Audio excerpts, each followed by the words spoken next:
Kabanata 1651. Wala lang, itatanong ko lang kay Ken kung saan niya nakuha ang impormasyon. Hindi ko nabanggit na kaibigan ko ang babaeng Goldman. Ngumisi si Ken nang itinanggi niya ito. Hindi friends, protective daw siya sa'yo. Ang ibig niyang sabihin ay ang huling pagkikita nila ni Daisy. Hindi sumagot si Freya. Napatingin si Sandy sa kanya. Faye, ikaw ang anak ko, kapatid ng kapatid mo. Wala kang pakialam sa iyong pamilya ngunit tila nag-aalala tungkol sa mga Knowles. Alam kong nakikipag-ugnayan ka kay Knoll Ace, pero isa siyang Knowles. Hindi mo papansinin ang pamilya mo dahil lang tinulungan ka niya. Pinagdikit ni Freya ang kanyang mga labi at nagtanong, pero hindi ba pamilya mo si Tita Diana? Tama na. Inihagis niya ang tasa, at nagkapira-piraso ito sa kanyang paanan. Si Sandy ay hindi pala kaibigan. Ganyan ka ba makipag-usap sa nanay mo? Ina, huminahon po kayo. Inayos ni Ken ang suit niya at tumayo. Why not let me talk to her? Kinapa niya ang kanyang templo at ipinikit ang kanyang mga mata, saka tumigil sa pagsasalita. Sinenyasan siya ni Ken na umakyat. Pumasok sila sa pag-aaral, at si Freya ay prangka. Pinapanto mo ako para makiusap ako sa'yo. Ang fiancé mo ang dahilan kung bakit nasa ganitong sitwasyon ng mga Reese. Naglakad si Ken sa likod ng mesa, umupo sa leather seat, at nagsindi ng sigarilyo. Wala na akong pakialam sa mga Reese. Anong ibig mong sabihin? Naningkit ang mga mata niya habang nakatitig sa mukha niya. Ito ang ibig sabihin. Kung ang Reeses ay gumuho, at hindi ko ito mapipigilan. Baka sumuko na rin ako. Hindi makapaniwala si Freya at naramdaman niyang nakakatuwa. Kung mas maaga kang sumuko, hindi sana namatay ang asawa mo sa panganganak, at si Didi ay hindi magiging anak na walang ina at iniwan ng kanyang ama. Nagdilim ang mga mata ni Ken, at nasunog ang sigarilyo sa pagitan ng kanyang mga daliri. Hinitit niya ng matagal at dinurog ang kalahati ng natitira sa ashtray. Kung magaling ka para makasama sa Goldman, baka hindi ko na kailangan pang makisali sa Reeses. Hindi yun ang dahilan kung bakit mo iniwan si Didi. Freya, hindi ikaw ako, kaya wala kang karapatang magkomento tungkol sa buhay ko. Inihagis ni Ken ang dokumento sa mesa at sumigaw. Nauna akong ipinanganak ng 6 na taon kaysa sa iyo, at kailangan kong harapin ang lahat ng panggigipit dahil lang ako ang panganay na anak.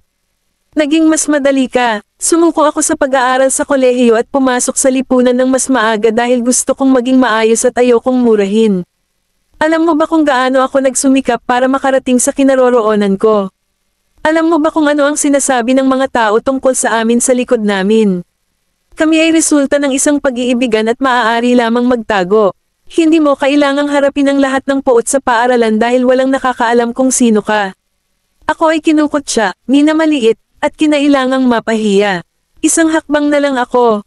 Itinaas ni Freya ang kanyang kamao. So, dahil sa lahat ng iyon, hindi inosente ang asawa mo at si Didi. Huminga siya ng malalim. Dapat laging nauuna ang benepisyo bago ang relasyon. Si Didi naman, never ko siyang ginusto, but she insists to bring her to full term. Tumakbo si Freya sa kanya at hinawakan ang kwelyo niya. Paano mo nasabi lahat yan? Tinulak siya ni Ken palayo. Ang kailangan mo lang gawin ngayon ay makuha ang tiwala ni Daisy. Ikaw ay bahagi ng ating pamilya, kaya oras na para gawin ang iyong bahagi. Sa sobrang galit ni Freya ay nanginig siya. Hindi kami magkaibigan. Kabanata 1652. Not friends, or do you just don't think that way? Naglakad palapit si Ken. Knowles asked you to stay by her side para mabantayan niya si Daisy. Alam kong nagpaalam ka kay Knowles noong nagpunta siya sa restaurant noong isang araw. Napakagatlabi si Freya at hindi sumagot. Kinalas ni Ken ang kurbata at tumalikod. Mayroon kang dalawang pagpipilian, lumapit sa Goldman o hayaan mo akong ayusin ang iyong kasal. Handa nang magpakasal muli si Ryan Matthews. Hindi pinansin ni Ken ang gulat na ekspresyon ni Freya. Kahit ang mga Matthew ay hindi kasing dakila ng mga Reese, ang kanyang lolo ay isang duke, kaya dapat mong isipin ito. Umalis si Ken sa study, naiwan si Freya na gulat pa rin. Pakiramdam ng pamilyang ito ay dayuhan siya. Natakot siya at na-stress, kaya gusto niyang tumakas. Sa Hilton Villas, naghanda ng almusal ang kasambahay sa umaga. Kausap siya ni Daisy habang nag-aalmusal. Ang kasambahay ay nakatira sa malapit, at ang kanyang asawa ay mula sa Yarramore.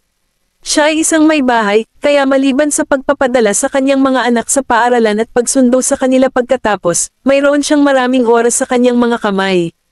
Ito ay isang part-time na trabaho, at ito ay maginhawa. Nang matapos siya, naglinis ng kusina ang kasambahay at umalis. Kinuha ni Daisy ang kanyang bag habang hinihintay siya ng 2 bodyguard sa harap ng sasakyan. Ang kotse ay nagmaneho patungo sa Victoria, at siya ay tamad na nakasandal sa bintana. Sasanduan mo rin ba ako sa gabi? Sabi nila oo. Nagpout si Daisy pero hindi umimik. Huminto ang sasakyan sa campus. Bumaba siya ng sasakyan at lahat ng naglalakad ay napalingon sa kanya at saka nagchat. Nagkaproblema ang mga Reese dahil sa kanya, at agad siyang naging legend ng paaralan dahil doon. Hindi lahat ay magkakaroon ng kapangyarihang ibagsak ang isang marangal na pamilya. Nabangga niya si Freya at sasalubungin sana siya nang hindi siya pinansin ni Freya, tumalikod siya, at umalis. Akala ni Daisy ay hindi siya nakikita ni Freya, kaya sinundan niya ito. Freya, napahinto siya sa paglalakad at lumingon. Oo, siya ay tila mas malamig kaysa karaniwan. Pinagdikit ni Daisy ang mga labi niya, are you alright? Oo, papasok na ako sa klase. Hindi siya lumingon at naglakad na lang palayo. Pinanood siya ni Daisy na lumayo, saka tumingin sa ibaba. Pakiramdam niya ay may nangyari sa kanya. Pumasok siya sa silid-aralan, at may ilang taong nag-uusap tungkol sa mga Reese. Nang makita nila si Daisy ay nilapitan nila ito. Balita ko nakuha na ni Lara Reese ang nararapat, alam mo ba? Huminto siya. Anong nangyari? Nasira ang mukha niya. Oo, narinig ko noong umalis siya ng bahay. Isang baliw na fan ang nagsaboy ng asido sa mukha niya at kalahati nito ay natunaw. Nasa balita, siguro dahil walang nagkagusto kay Lara, walang naawa sa nangyari sa kanya. Nagawa na ni Lara iyon sa isang artista noon, at ngayong dumating na ang karma sa kanya, ayos na ang lahat. Medyo nabigla si Daisy. Nang makita kung paano nila iyon masayang pinag-uusapan, hindi na siya nagsalita bagkus ay bumalik na siya sa kanyang upuan. Nasa ospital si Lara. Nagkaroon siya ng 2 skin graft surgeries, at nang magising siya, nabasag niya ang mga salamin sa kwarto niya habang umiiyak. Nakabenda ang kalahati ng mukha niya dahil wasak na. Kahit pagkatapos ng operasyon, hindi na niya maibabalik ang dati niyang mukha. Wala na ang kagandahang ipinagmamalaki niya. Pumasok si Ken sa kwarto na may dalang bouquet of flowers, at tumigil sa pag-iyak si Lara. Ngayong nasa pinakamababa na siya at nawala ng lahat ng kaibigan, tanging si Ken lang ang nakaalala sa kanya, at iyon ang nagpainit ng kaunti sa malamig niyang puso. Kabanata 1653. Niyakap ni Lara si Ken. Ken, alam kong hindi mo ako pababayaan. Nagkamali ako, dapat hindi kita sinigawan. Wala akong ngayon maliban sa'yo. Si Ken ay matiig ang nakinig sa kanya at hinawakan ang kanyang mukha pagkaraan ng ilang sandali. I brought your favorite lilies. Ngumiti si Lara na may luha sa mga mata. Naalala mo, tumingin siya sa ibaba na walang saya sa kanyang mga mata. Dati akong manugang ng mga Reese, syempre, maaalala ko. Biglang naintindihan ni Lara ang ibig niyang sabihin. Nakapatong ang kamay nito sa baba niya. Kung nakinig ka sana sa akin, hindi sana ito mangyayari. Kinilig si Lara at hinawakan ang braso niya. Natuto na ako, Ken. Please help me. Nagmakaawa siya. Kung ililigtas mo ako, ibibigay ng tatay ko ang lahat ng gusto mo kapag kasal na tayo. Hinawakan ni Ken ang kamay niya at tinulak siya palayo. Nawala ng kapangyarihan ang mga Reese. Hindi ka nakapakipakinabang sa akin. Hindi siya makapaniwala. Ano? Niluwagan ni Ken ang kanyang kurbata at inilagay ang bouquet sa mesa. Sa tingin ko hindi ko ito ginawang malinaw. Hindi kita minahal kahit kailan. Ang gusto ko lang ay ang mga benepisyong may dudulot sa akin ng iyong pamilya. Ngayong hindi ka na kung sino ka, bakit ako magpapakasal sa isang babaeng pumangit? Masyadong emosyonal at galit na galit si Lara, Ken Pruitt. Ngumiti si Ken at lumapit sa kanya na walang ekspresyon ang mukha. You should be glad that I got someone to rude your face. Kung sinolace, natatakot ako na hindi ito kasing simple ng mukha mong nawasak. Dahil sa pangungusap na iyon, nanliit at nagsimulang manginig ang mga mag-aaral ni Lara. Pagkaalis ni Ken ay umupo si Lara doon sa kanyang kama. She had lost everything. Ang pag-ibig at matatamis na salita ay isang ilusyon. Napasigaw siya na parang nawala ng malay at binato ng unan. Nahulog ang unan sa paanan ng isang babae. Naglakad siya paarap nang makita niya si Lara na umiiyak habang nakahawak ang mukha sa mga kamay niya at inabutan siya ng tisyo. Miss Reese, huwag kang malungkot. Pareho tayong may kalaban. Sa Knowles Group, iniulat ni Edison ang pagpapapangit ni Lara kay Knowles. Nasa kamay niya ang gilid ng ulo niya habang tinatapik ang kabilang kamay sa desk na may malalim na iniisip. Nalantad ang mga Reese at nawala ng kapangyarihan. Kahit na binayaran nila ang presyo, hindi ito sapat. Hindi niya planong hayaan si Lara, na siyang dahilan kung bakit nasugatan si Daisy, na pumunta ng ganoon kadali. Ang higit na nagpahirap sa mga tao ay hindi ang kamatayan kundi ang pamumuhay sa isang sitwasyon na mas masahol pa sa kamatayan. Sir, ngayong pumangit na si Miss Riz, malamang hindi siya pakakasalan ni Mr. Donald Matthews. Si Donald Matthews ang tanging lalaking tagapagmana ng Matthews, ang apo ng isang duke. Kahit na hindi sila kasing husay ng mga Riz, na mga royal, mas kilala sila. Lalo na si Donald. Siya ay isang nakatagong shareholder ng underground market ng Yar Amor, 34 na taong gulang, at 3 beses nakasal. Ang unang asawa ay namatay sa isang aksidente sa sasakyan habang 5 buwang buntis. Ang sanhi ng aksidente ay hindi alam. Buhay pa ang pangalawa at pangatlong asawa, ngunit ang isa sa kanila ay inabuso at may mga problema sa pag-iisip. Nakatira siya sa isang care home. Ang isa naman ay napilitang magtrabaho sa black market bilang escort at inatake sa puso. Minahal ni Donald ang magagandang dalaga ngunit mabilis silang nainip. Kapag tapos na siya sa kanila, hindi na sila magkakaroon ng happy ending. Nalaman ni Noel Ace mula sa mga tao sa black market na si Lara ang babaeng pinakagusto ni Donald. Gusto niya kung gaano siya kaakit-akit, ngunit sayang siya ay isang race. Kaya, kahit na gusto niya siya, hindi niya ito makukuha. Kabanata 1654. Gusto ni Donald na tulungan ang mga Riz ngayong nawala na sila ng kapangyarihan para makuha niya ang babaeng gusto niya.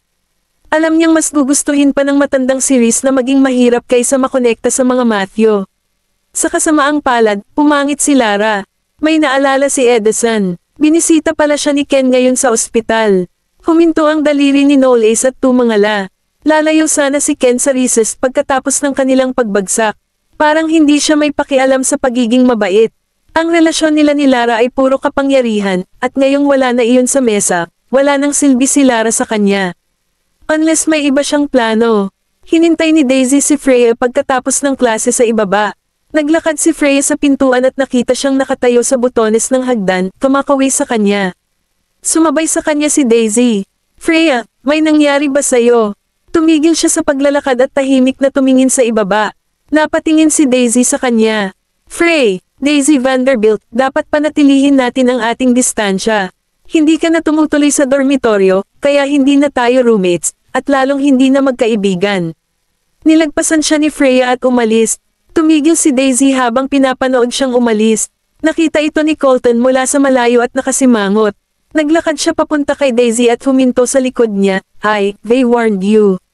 Nakikita mo na ba ngayon? Tumalikod si Daisy, tumangala kay Colton, at pagkatapos ay tumingin muli sa ibaba. After a moment, she said, "We never said we were friends." Hindi kailanman sinabi ni Freya na kaibigan niya ito. Roommates lang sila. Then why do you care? Buti na lang at natapos na. Huminto man lang ito bago maging katulad ng kaso ni Lisa. Tumangala si Daisy at binawi ang mga labi. Colton, iba siya kay Lisa. Nag-cross arm si Colton at ngumisi.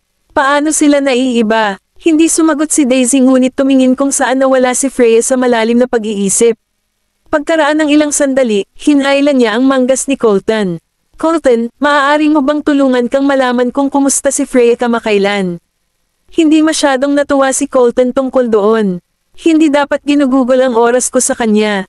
Tulungan mo na lang ako minsan. Huminga ng malalim si Colton at iginilid ang kanyang mga ngipin. Minsan lang ito. Nang gabing iyon, sa Hilton Villas, nag-shower si Daisy at nagpapatuyo ng buhok gamit ang tuwalya nang mag-vibrate ang phone niya sa desk. Nakatanggap siya ng text. Kinuha niya ang telepono at nakitang galing iyon kay Noel Ace. Nag-dinner ka na ba? Oo. Ikaw ba? After a few minutes, nag-reply si Noel Ace. Hindi pa. Bakit? Iniisip kita. Namula si Daisy at ibinaba ang kanyang tuwalya. Bakit niya ako inaasar? Siguro dahil natagalan siya sa pag-reply kaya tumawag siya. Sinagot ito ni Daisy sa kanyang pagkataranta. Hindi napigilan ni Noel Ace ang mapangiti. Ang bilis mo talagang nakapulot. Nabulunan siya. Ay, hindi ko sinasadyang kunin. Talaga, napangiti siya. Ang lalim ng boses niya at parang ang ganda. Makakabit ka na. Tumigil si Daisy, saka huminga sa ilong. I should hang up because you tell me ta. Napangiti siya. Alam ko, ayaw mo. Kabanata 1655. Biglang naramdaman ni Daisy na hindi siya sapat na malakas dahil napakadali nitong mapalapit sa kanya. Gusto mo ba akong makita? Hindi na ako nakatira sa dormitoryo. Alam ko, tumawa si Daisy. Paano mo nalaman? Tumawa si Noel Ace, nasa baba ako. Dumungaw si Daisy sa kanyang bintana, at isang kotse ang nakaparada sa malapit na ang bintana ay gamulong sa kalahati. Agad niyang nakilala ang isang pamilyar na mukha. Ang araw ng gabi ay sumikat mula sa abot tanaw at tumalsik sa kanlurang kalangitan. Lumabas si Daisy na nakamaluwag na damit at manipis na jacket. Tumayo si Noel Ace sa tabi ng kanyang sasakyan. Siya ay may isang matangkad na frame na may perpektong sukat, na kung saan ay sa isang kamisete na mukhang sobrang ganda sa ilalim ng araw ng gabi. Mukha siyang mature, gwapo, at charming. Medyo na-mesmerize si Daisy doon at nahulog sa braso niya dahil natapilok siya. Hinawakan siya ni Noel Ace sa kanyang baywang at pinasadahan ng kamay ang kanyang maitim at makinis na buhok.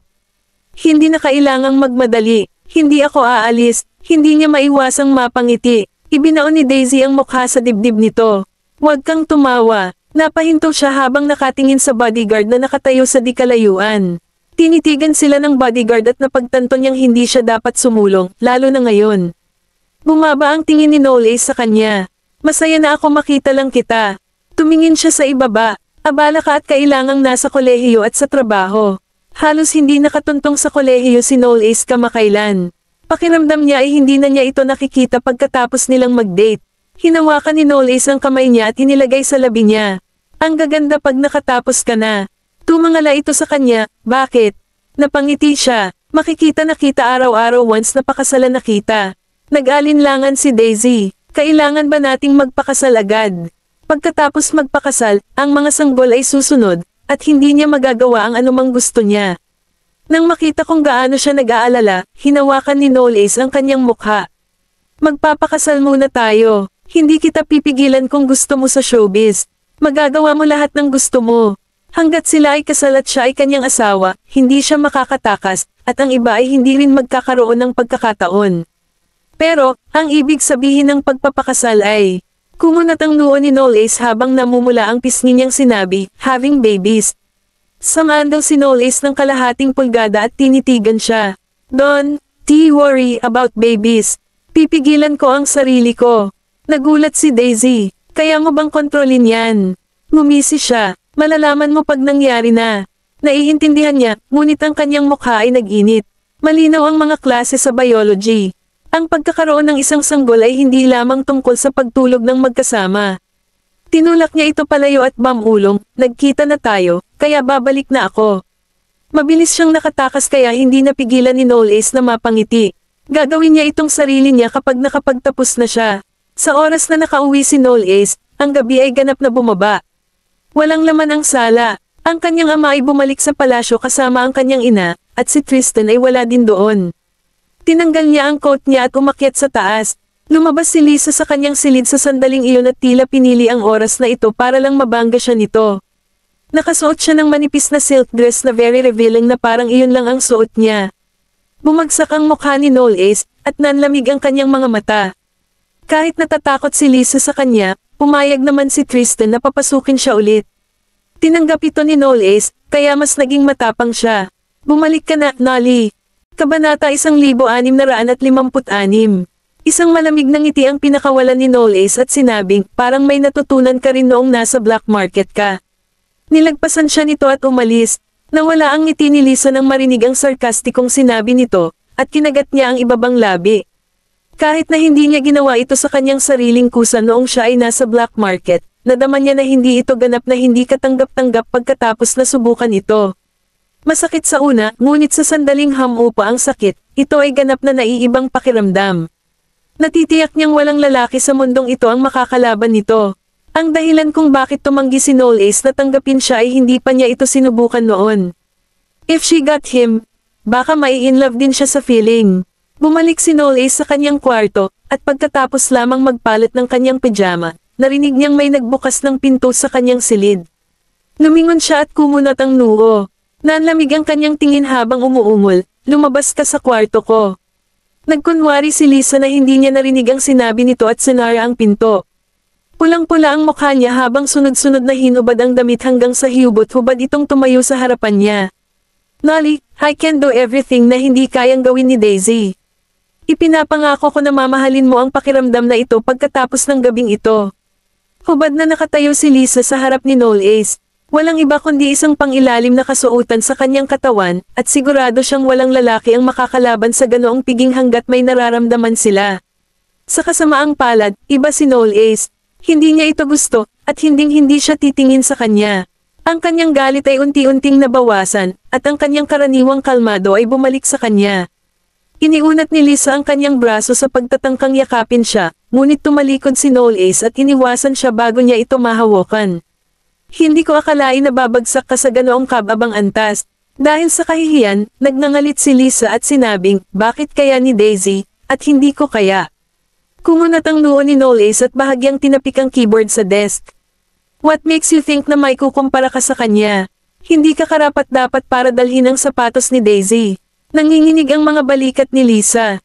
Itinapon niya ang kanyang kahihiyan at inihiga ang sarili sa harap niya. Lalaki rin siya, pero bakit wala siyang reaksyon sa kanya? Tumanggi si Lisa na tanggapin ito habang sinusundan niya si Noel Ace, niyakap siya mula sa likod. Noel Ace, bakit hindi mo na lang ako bigyan ng chance?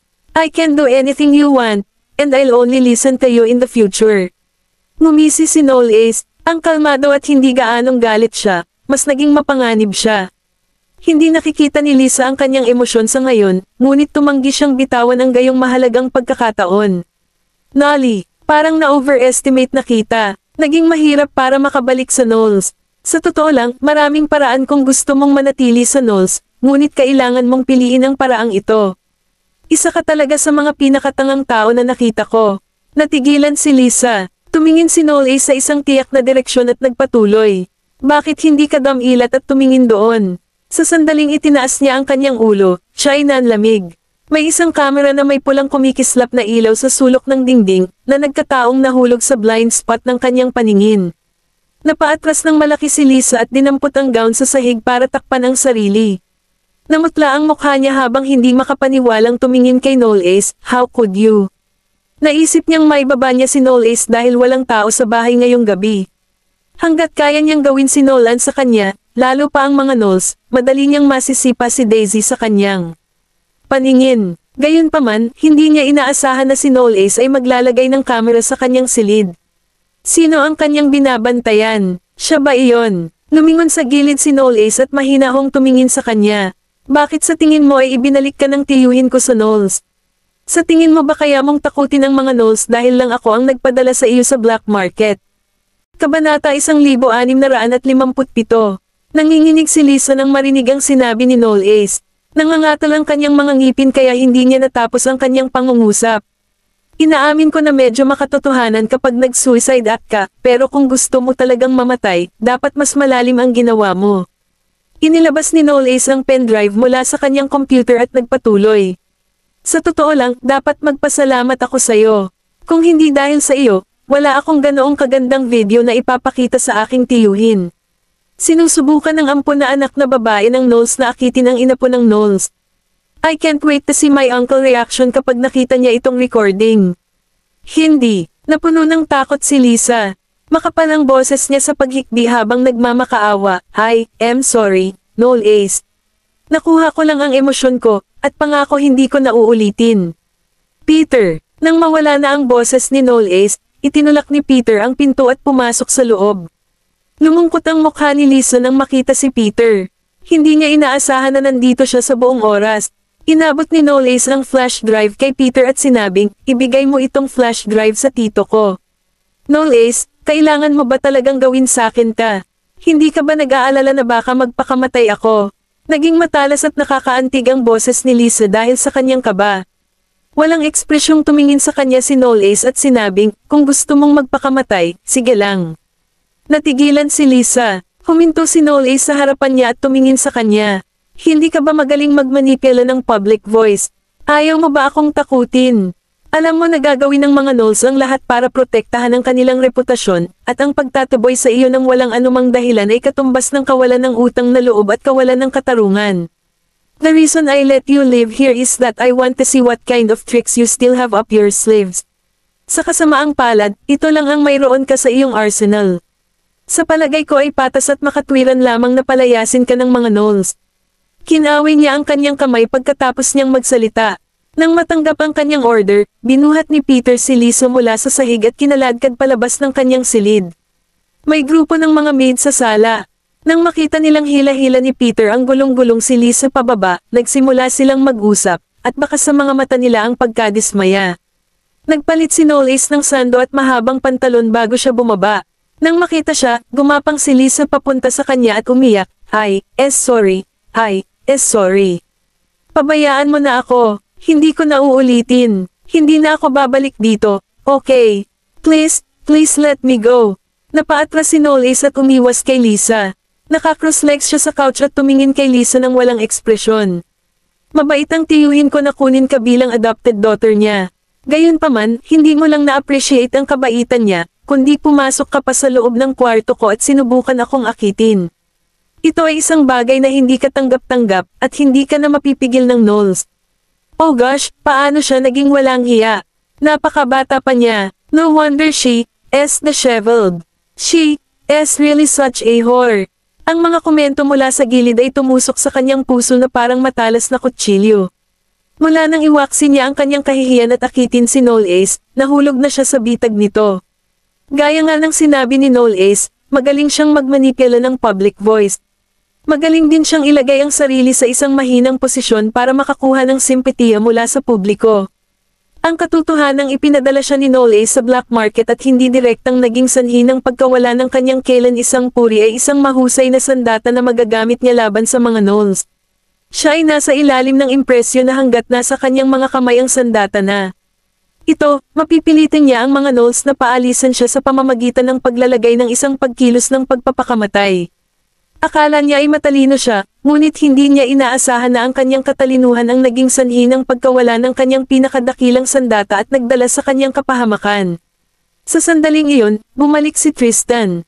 Nang makita niya ang eksena sa sala, natigilan siya, at lumubog ang mukha. Anong nangyayari dito? Bumagsak si Lisa sa sahig at nanlamig. Lumapit si Peter kay Tristan at sinabi sa kanya ang lahat. Saglit na natahimik si Tristan, at pagkatapos ay naging matalim ang tingin niya habang nakatingin kay Lisa. Godfather, nagkamali ako, pero nagawa ko yun kasi mahal na mahal ko si Nolly. Malibang mahalin ko siya. Umiiyak si Lisa habang nakakapit sa kanyang huling pag-asa. Kabanata 1658. Kailangan lang ipamuka ni Lisa dahil mahal na mahal niya si Knowles. Sigurado siyang maiintindihan siya ng kanyang ninong. Nawala ka na ba sa isip mo? Ungol ni Tristan, makapal ang boses niya sa galit. Natigilan si Lisa on the spot nang mapansin niyang sinisigawan siya ni Tristan. Kinuha kita sa ilalim ng aking pakpak dahil naawa ako sa iyo, at iniligtas mo ang aking buhay. Gayunpaman, hindi ko hiniling sa iyo na gawin ang isang walang hiyang bagay sa mansyon ng Knowles. Mukhang tama si Knowles sa'yo. Ang pagpapatira sa iyo dito ay ang pinakamasamang desisyon na ginawa ko. Nagsikip ang mga mag-aaral ni Lisa. Pero niligtas ko ang buhay mo. Pinag-uusapan yan. Tumigil si Tristan ng ilang segundo, at lumubog ang mukha niya. Nagdesisyon ako ng padalos-dalos 4 years ago. Hindi sumagi sa isip ko na pakano pala ang aksidente. Ang kanyang katawan ay nagsimulang manginig, at ang kanyang mukha ay naging walang dugo. Gayunpaman, alam niyang hindi niya ito maamin sa sinabi niyang, paano mo ako mapaghihinalaan? 14 years old pa lang ako noong taong iyon. Walang paraan na kaya ko ang mga ganitong pakana. Totoo na hindi mo kaya ang mga ganitong pakana. Si Knowles, na buong oras na tahimik, ay bamuka ang kanyang mga labi at tumunog. Ngunit hindi ibig sabihin na ang mga taong nasa likod mo ay hindi na kaya iyon. Lumingon sa kanya si Lisa, at baka sa mukha niya ang takot. Anong pinagsasabi mo? Naaalala mo pa ba si Evan? Natigilan si Lisa nang marinig ang pangalan. Hindi pa niya nabanggit ang kanyang kapatid sa harap ng mga Knowles, kaya nagtaka siya kung paano nila nalaman ang tungkol dito. Tumayo si Knowles at lumakad sa mesa.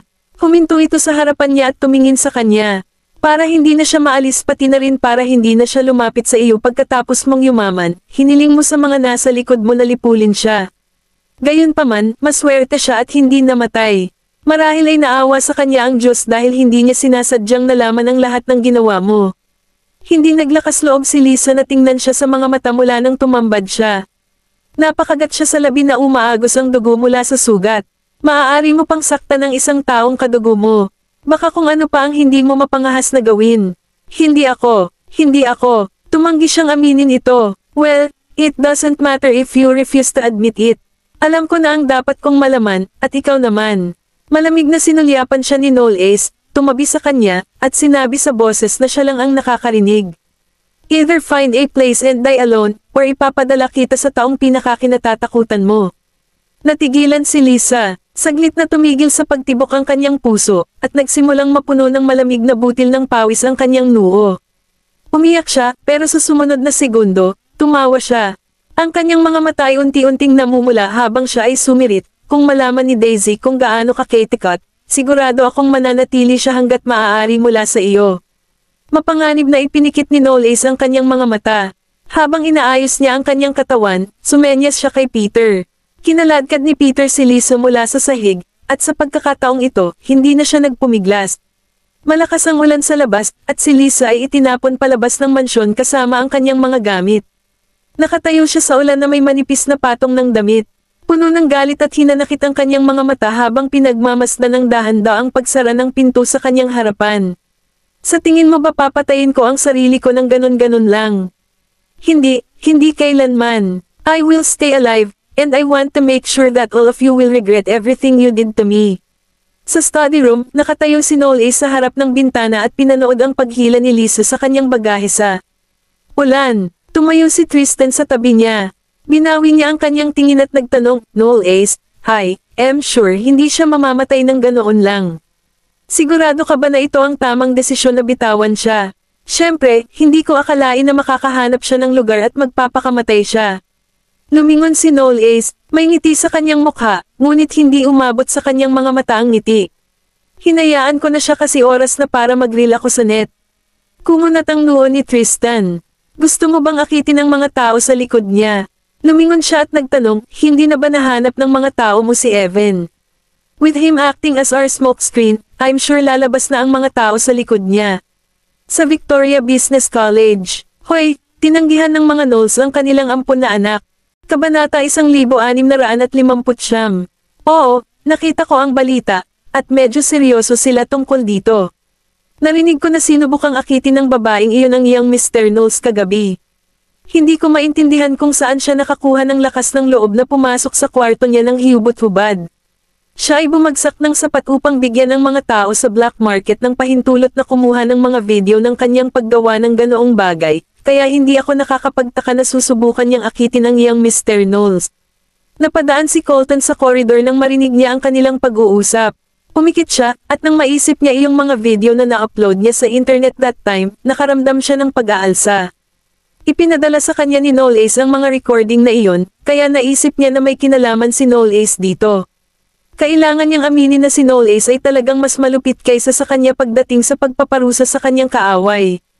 Mayroong dalawang bagay na ang isang batang babae na tulad ni Lisa ay higit na pinapahalagahan. Ang reputasyon at kailan isang puri, at lubos silang naduraj ni Noel Ace. Colton, ang boses ni Daisy ang nagpabalik sa kanya sa realidad. Napalingon siya nang makitang tumatakbo palapit sa kanya si Daisy. Nahanap mo na ba? Si Freya ang tinutukoy niya. Ipinasok ni Colton ang kanyang mga kamay sa mga bulsa at malungkot na sinabi, bakit sa tingin ko ay labis kang nagmamalasakit sa kanya? Nangako ka na hahanapin mo ako. Oo, nahanap ko na. Walang kakaiba. Maliban sa pagpasok sa klase, ang pinupuntahan lang niya ay ang kanyang dormitoryo at wala nang iba. Pagkabangon ni Fridge sa kama, dalawang lugar lang ang pupuntahan niya, klase at dormitoryo niya. Hindi man lang siya pumunta sa kantin. Tila nag-iisa lang siya saan man siya magpunta at walang kontak sa iba. Kung hindi dahil sa kanyang kapatid na babae, hindi sana ginugol ni Colton ang kanyang oras sa isang boring na tao. Ibinaba ni Daisy ang ulo niya at mamulong, at bakit? Sinadya siyang iwasan ni Phrygia. Kahit sinubukan niya itong kausapin ay hindi niya ito pinansin. Gayunpaman, hindi niya binasted ang kanyang likod at batay lamang doon, naniwala si Daisy na iba siya kay Lisa. Tumingin si Colton sa kanya at sinabing, bueno, mabuti na lumayo ka sa kanya. Tsaka may relasyon na ang kapatid niya sa mga Reese noon. Hindi siya isang taong kaya mong hawakan. Bumaba na ang mga Reese sa mga burol. Nawala na ang tanging suporta ni Ken, kaya natitiyak ni Colton na hindi niya bibitawan ang iba pang pagkakataon. Gayunpaman, hindi siya pinansin ni Daisy at sinabing, "Oye, paano ko makakalimutan ang jackass brother niya?" Hinawakan niya ang braso ni Colton at nagpatuloy. "Colton, I think pinagbantaan siya ni Ken. Hahanapin ko siya ngayon." Daisy, sinubukan siyang pigilan ni Colton ngunit hindi ito nagtagumpay. Inilagay niya ang kanyang kamay sa kanyang noo, at ang mga ugat sa likod ng kanyang kamay ay nagumbok. Hindi niya alam kung maganda ba o hindi ang magkaroon ng isang maliit na kapatid na babae na masungit. Kakatapos lang ni Fridge sa paggawa ng spaghetti sa kanyang dorm ay bumukas ang pinto mula sa labas. Hafang at pafang, tumayo si Daisy sa pintuan at sinabing, "Alam kong nandito ka, Freya." Natigilan si Freya ng ilang segundo bago niya ibinaba ang ulo. "Bakit ka bumalik? Bumalik ako para hanapin ka." Natigilan si Freya, ngunit hindi nagtagal ay nabawi niya ang dati niyang kalmadong sarili pagkatapos ng ilang segundo. "Paano kita matutulungan kung ganoon?" Daisy then went straight to the point and asked, "Binanta ka ba ni Ken?" Natigilan si Freya at iniangat ang ulo. "Ikaw, alam ko na, iniiwasan mo ako dahil sa jackass mong kapatid, di ba?" Confident na sabi ni Daisy. Tumawa si Freya, tapos biglang naging matigas ang mukha niya. "Daisy, kailangan mo ba talagang maging busybody? Sino ka sa tingin mo para sandutan ng mga gawain ko? Kung sakaling nakalimutan mo, hindi tayo magkaibigan." "I didn't say we're friends." Nagkibit balikat si Daisy. "Magka-roommate tayo." Inalis ni Freya ang kanyang tingin at nagpatuloy. "Pero hindi ka dito titira." Standing akimbo, Daisy said, "Nandito na ang mga gamit ko, kaya dito pa rin ako nakatira. Basta akin itong kama, roommates tayo." Kabanata 1660. Natigilan si Freya. Matagal na walang nagsalita sa kanila, at isang tawa ang bumasag sa katahimikan. Kumunat ang noo ni Daisy. "Anong tinatawa-tawa mo dyan? Ikaw naman, nakakatawa ka ngayon lang." Pinigilan ni Freya ang pagtawa niya at tumingin sa kanya. "Paano kung roommates tayo? Hindi ibig sabihin na kaya mo. Gusto mo bang ilantad ko ang totoo mong pagkatao?" Natigilan si Freya. Hindi na niya napigilan ang sarili at bumangon. "Tinatakot mo ba ako?" "Oo, tinatakot kita. Sasabihin ko sa lahat sa kolehiyo na ang bata ay anak ng iyong kapatid, at tinutulungan mo lang siyang alagaan siya." Humalaklak si Freya at nagtanong, "Hindi ka ba nag-aalala na lalapitan kanya para sa gulo?" Nag-cross arms si Daisy sa harap ng kanyang dibdib at sumagot, "Iyon talaga ang gusto kong gawin niya. Hindi ako takot sa gulo. Kung tutuusin, hindi naman ito ang unang beses na nahihirapan ako." Natigilan si Freya. Noong una, binalak niyang hindi siya pansinin at bigyan siya ng malamig na balikat para pilitin siyang layuan siya. Gayunpaman, nabigo ang kanyang plano. Nabasag ni Astnile ang mukha ni Freya nang maupo siya. "This is the first time I've noticed that you're really tenacious." Lumapit sa kanya si Daisy at umupo sa tabi niya. "So, anong pinagbantaan ka ni Ken?" Ibinaba ni Freya ang kanyang ulo.